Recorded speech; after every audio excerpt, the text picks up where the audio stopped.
Hello বন্ধুরা, এই মেয়েটিকে আরে উফ, কে ধাক্কা খেলো আমার সাথে? এই যে ম্যাডাম, আমার ব্যাগটা একটু ধরুন। আরে তুমি কি করতেছো? তুমি তোমার জামা খুলে ফেলতেছো কেন? তুমি এভাবে আমার হাজবেন্ডের সামনে, সবার সামনে এভাবে জামা খুলে ফেলতেছো?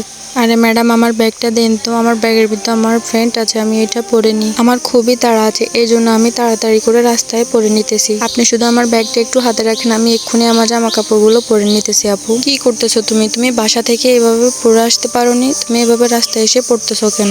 দেন আপু, আমার ব্যাগটা দেন। আমার ব্যাগের ভিতর আমার জামা আছে, আমি এইটাও পরিনি। আরে আরে দেখো না, ও কি প্যান্ট পরেছে। ওর প্যান্টটা একদমই বোঝা যাচ্ছে না, পুরাই গায়েব হয়ে গেছে ওর এত বড় প্যান্টটা। আরে এটা হচ্ছে ম্যাজিক প্যান্ট, এটা পরলে আপনার ভুঁড়ি যত বড় হয়ে থাকুক একদমই বোঝা যাবে না। এখন দেখুন তো, এখন আমাকে কিরকম দেখাচ্ছে? এখন সুন্দর দেখাচ্ছে না আমাকে? আরে তুমি আগে বলো, তুমি এই প্যান্টটা কোথা থেকে নিয়েছো?